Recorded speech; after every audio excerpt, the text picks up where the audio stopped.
Hello friends, welcome to my YouTube channel Maheshwala Steno. Today I am going to give you a dictation at 80 words per minute. So get ready, 5 seconds to go.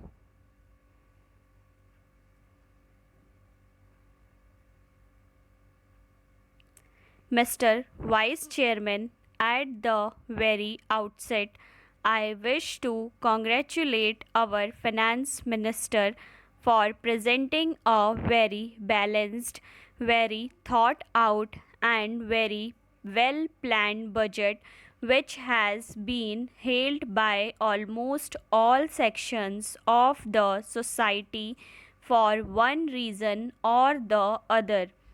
It is no doubt a people oriented and growth oriented budget which is entirely in consonance with the objectives of the seventh 5 year plan, namely food, work, and productivity. Sir, the beauty of the budget and the ingenuity of the finance minister lie in the fact that although outlays for development purposes have been augmented and numerous concessions have been allowed in respect of various items of daily use by men, women, and children, the dose of taxation is not heavy and its impact on the common man will be almost negligible. The budget proposals aim at benefiting the rural poor, generating more employment, especially in the rural sector, where about 75% of our population lives, and promoting village and small scale industries. That is why, sir, the Patriot has called it a people oriented budget. The Hindustan Times found it a Jai Kisan budget. The Financial Express has welcomed it as a farmer oriented budget, and the Hindu has hailed it as sound exercise under the circumstances. Even the Federation of Indian Chambers of Commerce and Industry and Associated Chambers of Commerce have welcomed it as a growth oriented budget. Moreover, it is a fact in view of the drought conditions prevailing in many parts of the country for the last few years. It had become necessary for the government to boost food production and revitalize the agricultural economy, without which industrial growth cannot be assured. If the farmers do not have the purchasing power, industrial growth cannot be maintained either.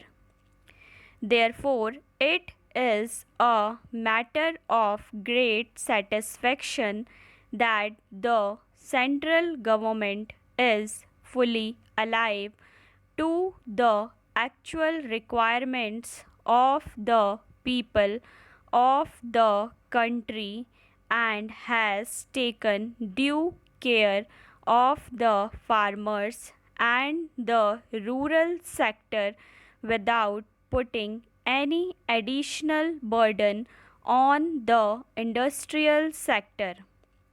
The reduction in the rate of interest on crop loan between 10 and 25%, arrangement of additional credit of rupees 3000 crores for agriculture by the public sector banks, discount of 7% over notified prices for fertilizers, will go a long way in increasing our agriculture production. Some of our friends on the other side always complain that adequate resources are not being extended to the states and union territories. In this connection, I would like to mention that as per the revised estimate for the current year, net resources transferred to states and union territories stand at rupees 24,000 crore, but as regards the budget estimate for the next year, rupees 26,000 crores are proposed to be transferred to states and union territories. That means an increase of 5% over the revised estimate and 13% over the budget estimate for the current year.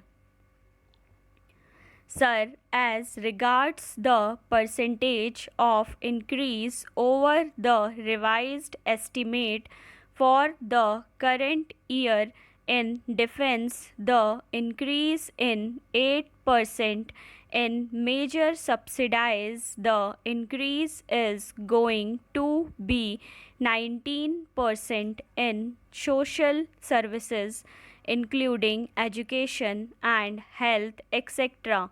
It is proposed to be 9%.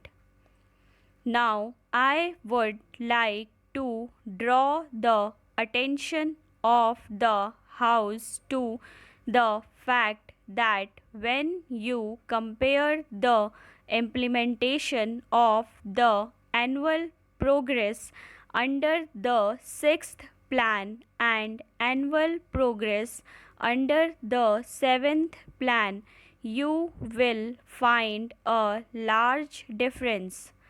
In the first year of the sixth plan, the progress was 13%, whereas in the first year of the seventh plan, it was 20%. Similarly, in the second year, it was 15% and 20%. In the third year, it was 16% and 22%. In the fourth year, that is the next year, whereas in the sixth plan the progress was 20%, we will be achieving a progress of 22% in the seventh plan. It means in the final year only 14% of the plan work will have to be done. It means in the seventh plan period we have better implementation and better achievements. As regards central plan outlays by ministries and departments, I find that in agriculture, as regards budget estimates and revised estimates for the current year, there is an upward variation of 7%. In agriculture, research and education, there is no variation. In rural development, it is 5%. But in health, education, civil aviation, information and broadcasting, and surface transport, there is a shortfall. The total expenditure of the government is up by 11%. So friends, don't forget to like, share and subscribe my channel for more related videos and press the bell icon for instant notification. Thank you.